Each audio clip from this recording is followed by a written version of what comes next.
Department at Shantiniketan Residential PU College, Ramnagar.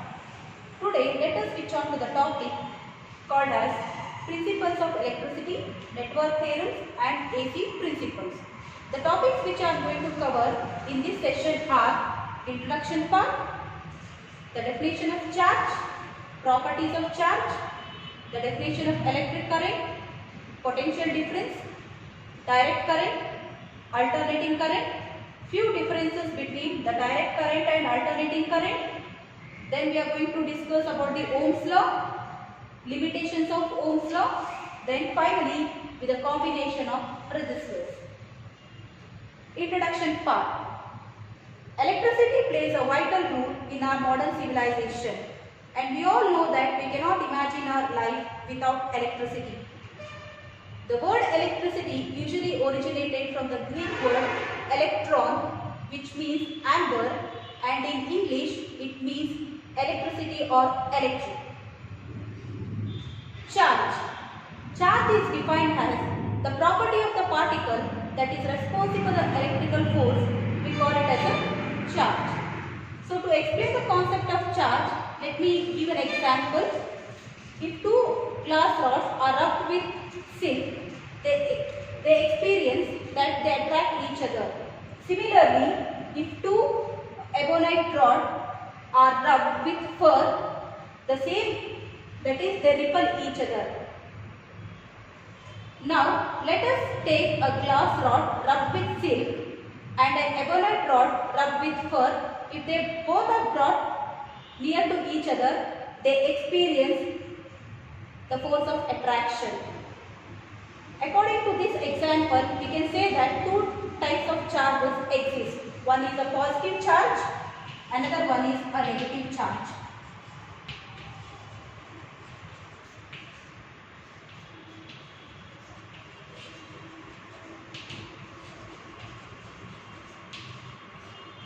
Negative charge.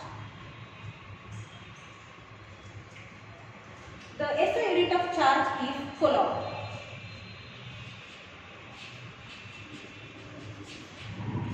Denoted by the symbol capital C.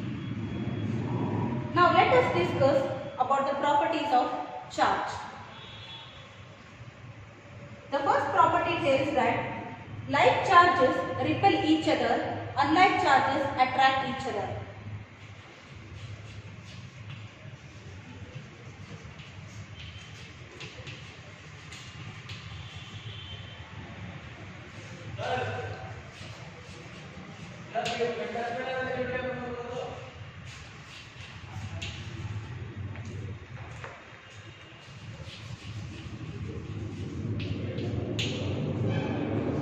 Property is we can conserve the charge.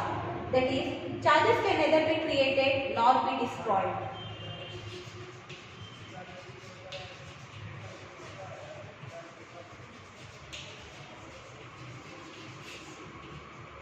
The third property, charges are not affected by the motion.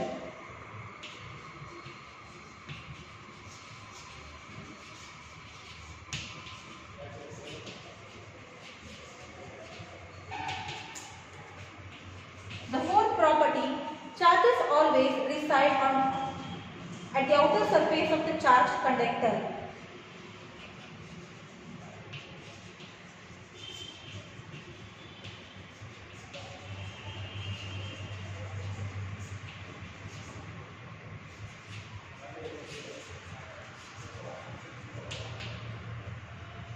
Then the fifth property, charge is quantized.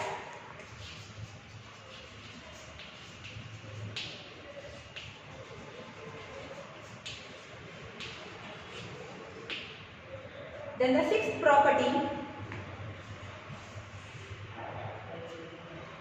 the magnitude of a single electron or proton is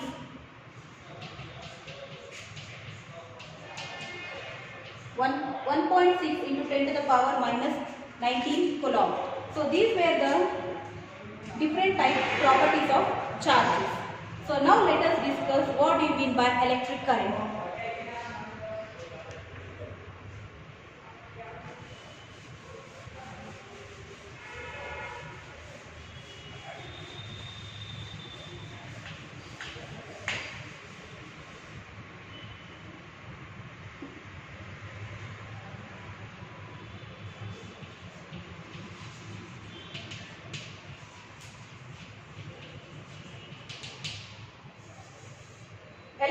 current is defined as the movement of charge through a conductor is called as electric current, denoted by the symbol I. Therefore, according to the definition, we can write that current is equal to charge by time. If I is the current, Q is the charge and T is the time, then the expression for the electric current is I is equal to Q by T.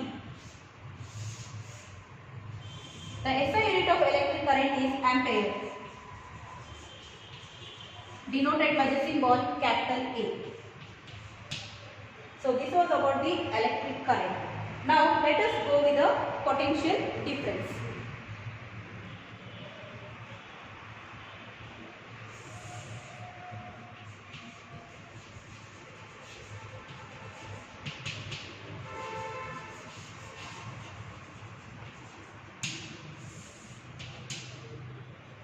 The amount of work done to bring a charge from one point to another point, we call it as a potential difference.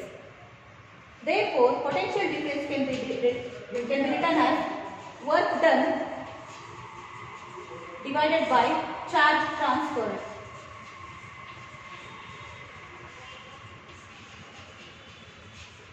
If V is the potential difference, W is the work done and Q is the charge, then the expression for the potential difference will be V is equal to W by Q. The SI unit of potential difference will be volts, denoted by the symbol V.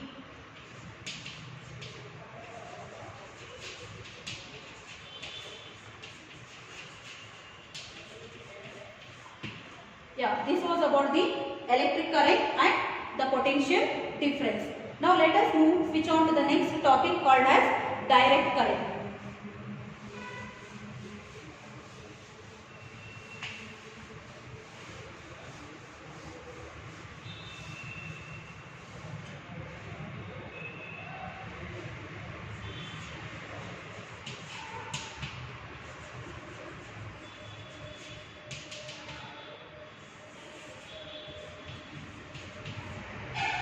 Direct current. The current that flows only in one direction and magnitude remain constant, we call it as a direct current. Let me draw the figure for the direct current and also the graphical representation.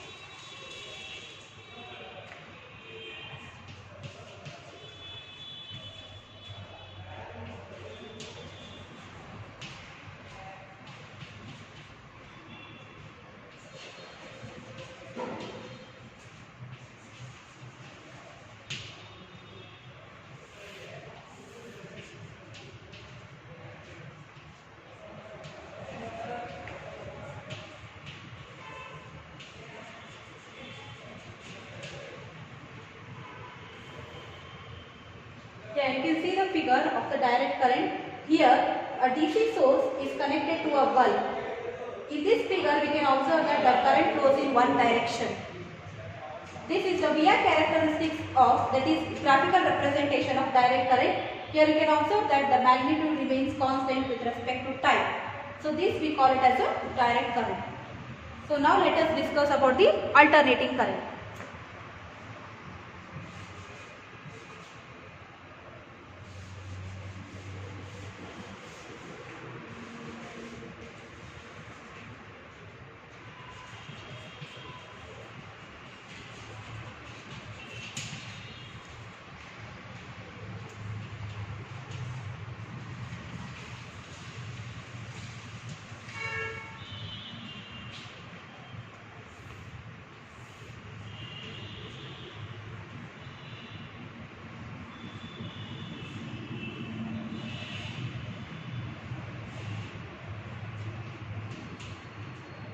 Yeah, so alternating current. The current that flows in both the direction is called as the alternating current.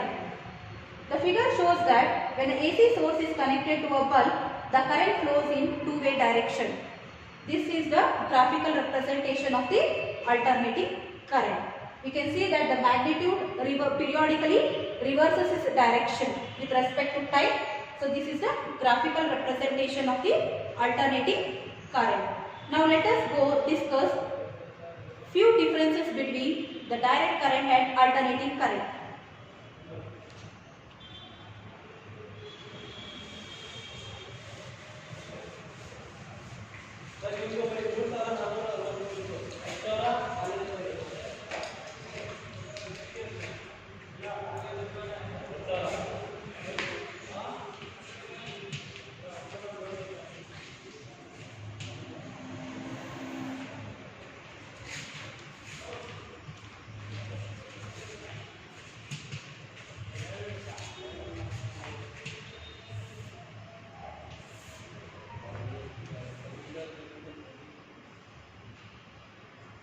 The symbol for the direct current is,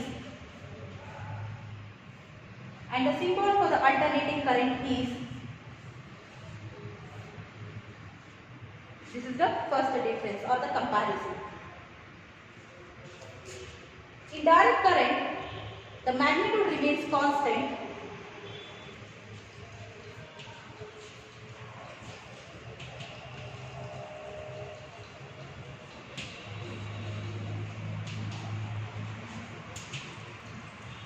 in the alternating current, the magnitude periodically changes its direction.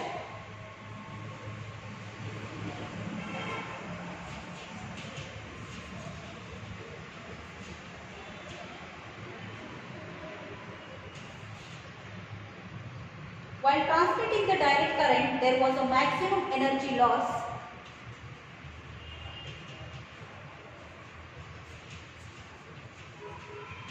While transmitting the alternating current, there was minimum energy loss.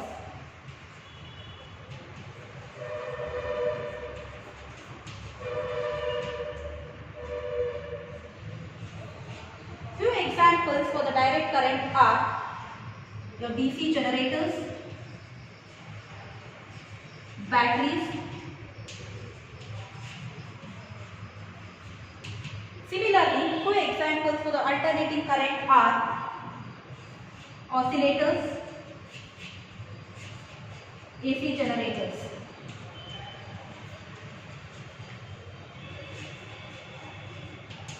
So, this was all about the comparison between your direct current and the alternating current. Now, let us switch on to the next topic called as Ohm's law.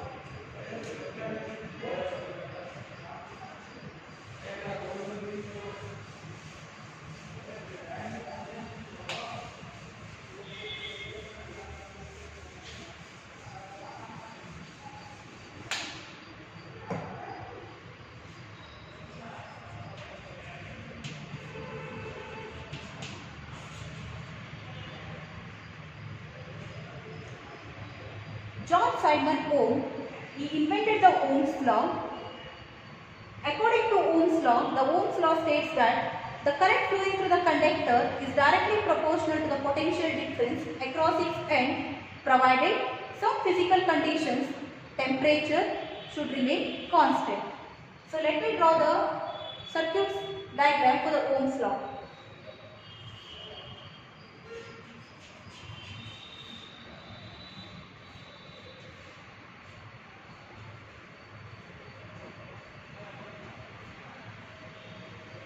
If I is the current that flows through the circuit and V is the applied voltage, then according to Ohm's law, we can write I is directly proportional to V, or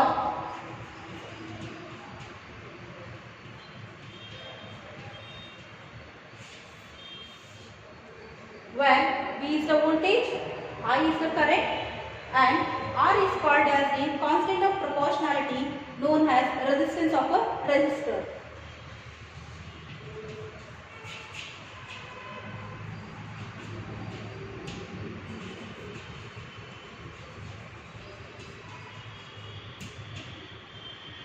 So, according to Ohm's law, we can relate the three parameters such as voltage, current and a resistance by the three simple formulas. The first formula is V is equal to I into R. Then the second formula is I is equal to V by R. And the third formula is R is equal to V by R. So these are the three expressions that relate voltage, current and resistance. So now let us draw the triangular visualization for the Ohm's law that relate voltage, current and resistance.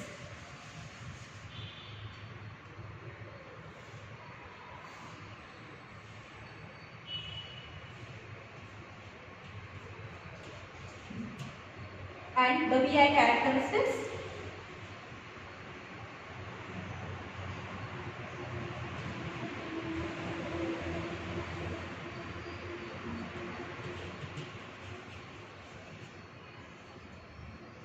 So here we can observe that in the VI characteristics we get a linear curve. So this was all about the Ohm's law.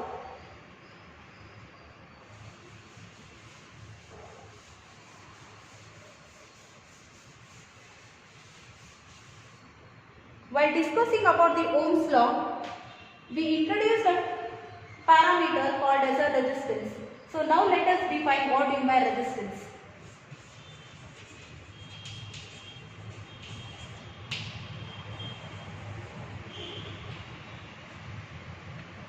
Resistance. The property of the conductor that opposes to the flow of current, we call it as a resistance, denoted by the symbol capital R. The SI unit of resistance is ohms, denoted by this symbol. Now, let us discuss few limitations or disadvantages of using Ohm's law.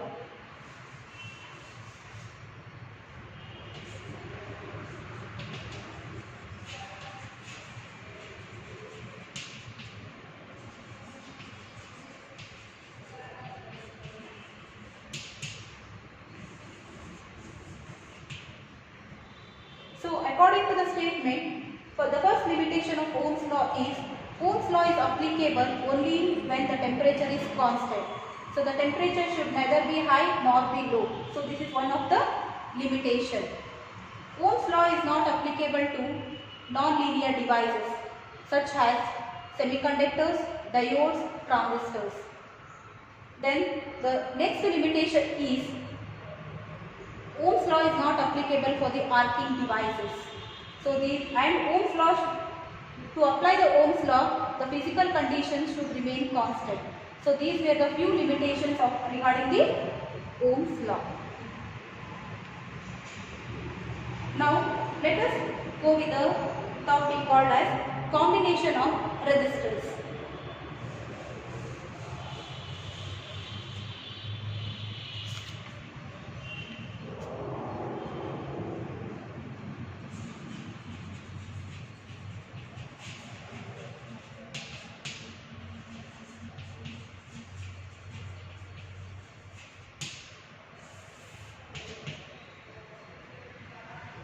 So, in electronic circuits, the resistors can be combined in two ways. The first one is series combination.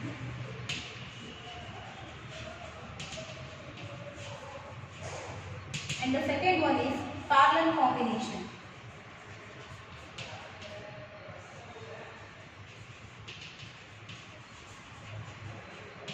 So now let us go with the discussion about series combination with the derivation.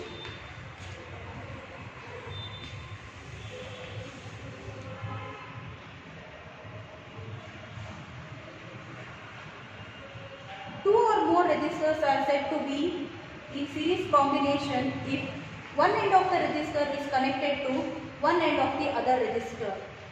So then we say that two or more resistors are connected in series. So let me take two resistors connected in series. Let me draw the circuit diagram.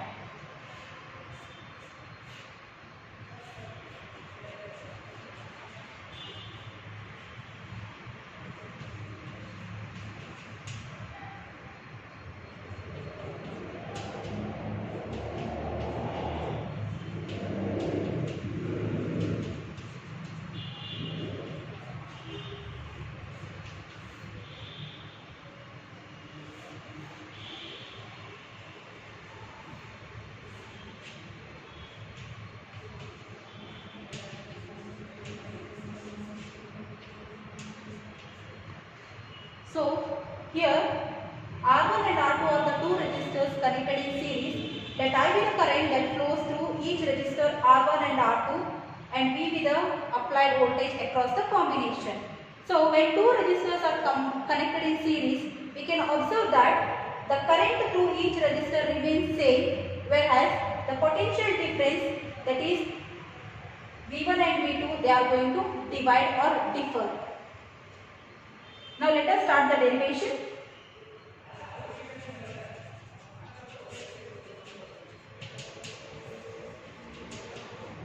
According to the property of series combination, the voltage, since the voltage is going to differ or divide, we can write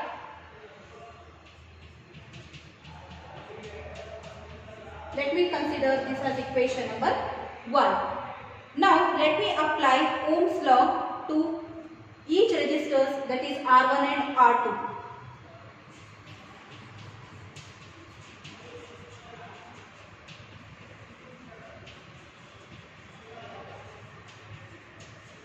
Then we can write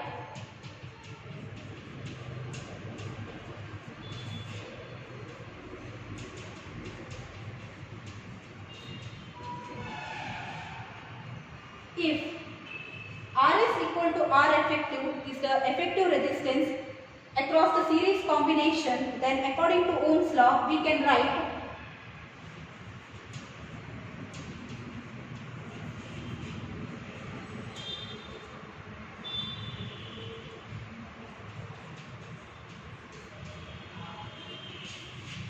now let us substitute equation 2 and 3 in equation 1.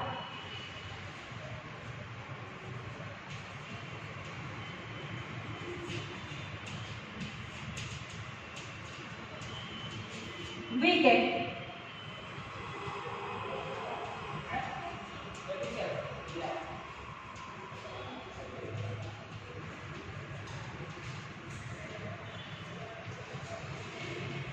now let me compare equation 4 with equation 5. We get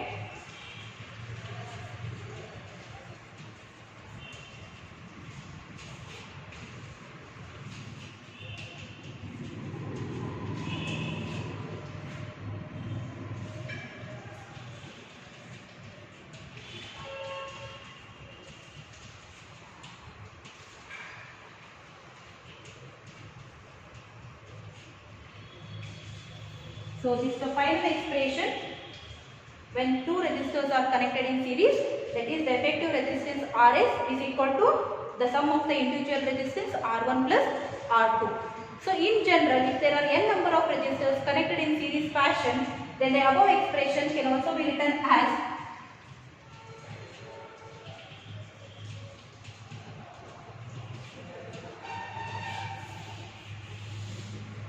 so this was about the series combination of resistors.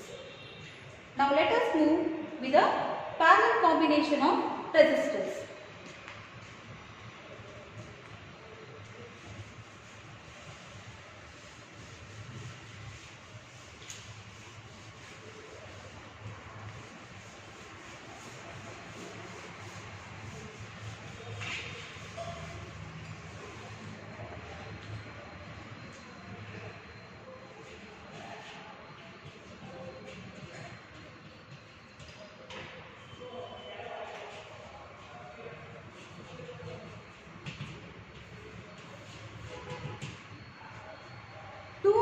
Resistors are said to be in parallel combination if both the ends of one resistor is connected to both the ends of the other resistor. So now let me draw the circuit diagram for the parallel combination.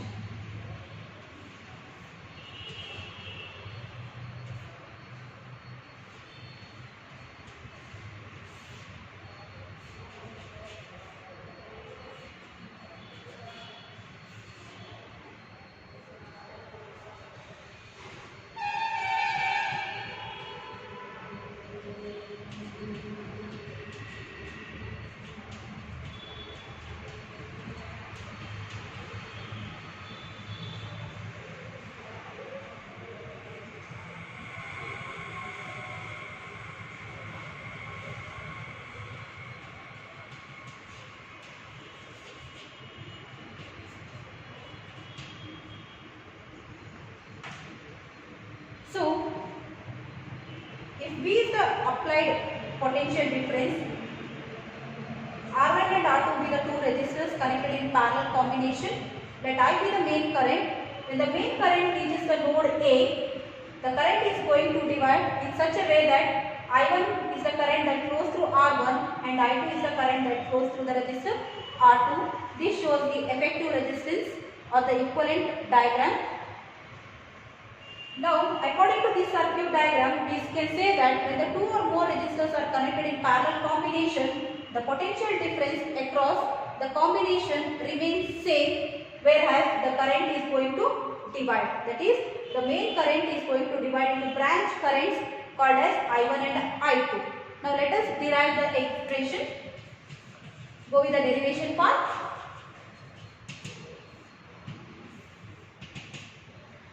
According to the property of parallel combination, we can see here the current is going to divide. That is, I is equal to I1 plus I2. So, this will be the equation number 1.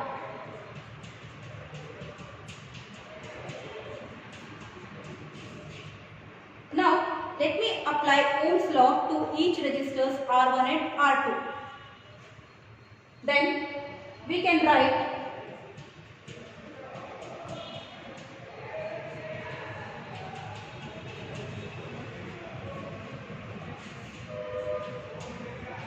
let me substitute equation 2 and 3 in equation 1.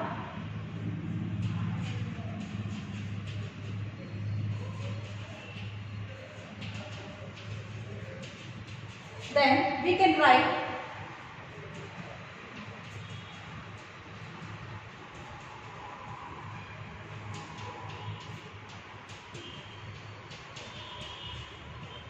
so this is equation number 4. Since Rp equal to R effective is the effective resistance across the parallel combination, then according to Ohm's law, we can write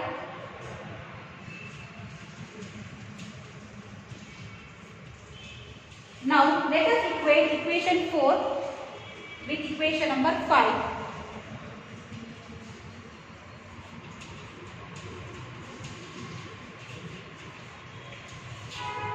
Then we can write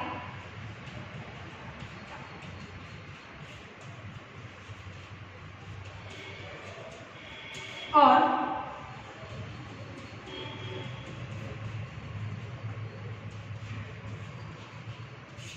so this is the expression when two resistors are connected in parallel combination. So in general, if there are n number of resistors are connected in parallel combination, the above equation can also be written as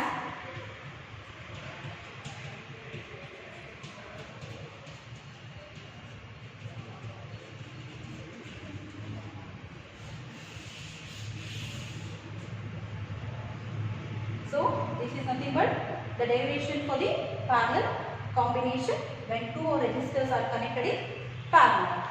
Now let us move with the last topic, that is two resistors, that is combination of series and parallel combination.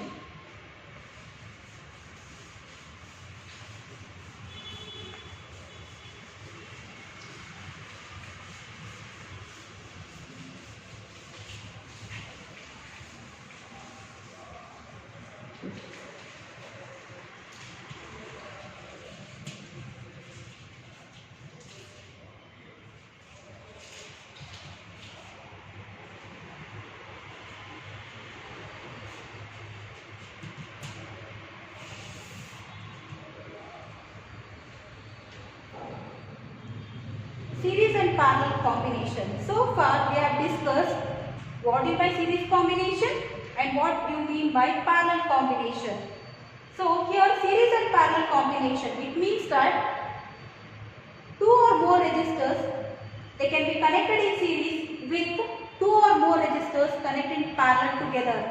So this entire combination we call it as a series and parallel combination.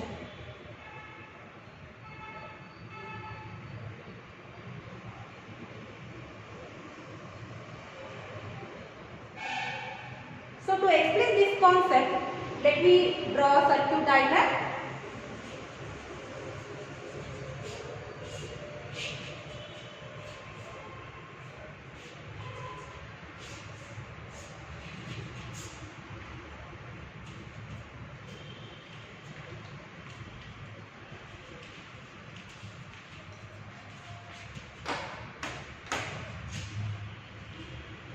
So you can, from this figure of the diagram, you can observe that there are 5 number of resistors. They are connected. Few of the resistors are connected in series, whereas few of the resistors are connected in parallel. So let me solve the resistors one by one. So to solve this combination of resistors, first thing is we have to look at the circuit very carefully, and we need to identify the series combination and parallel combination separately. So here we can observe that the resistors R1 and R2 are connected in series, whereas R3 and R4 they are connected in parallel, and further this entire combination is connected in series with R5. So the expression or the equivalent resistance for this entire combination can be written as R effective, or the resistance between the points A and B can be written as R1 plus R2 plus, they are connected in parallel, so the parallel formula will be R3 into R4 divided by R3 plus R4 plus R5 is in series. So this will be the expression or the effective resistance between the points A and B. Thank you one and all.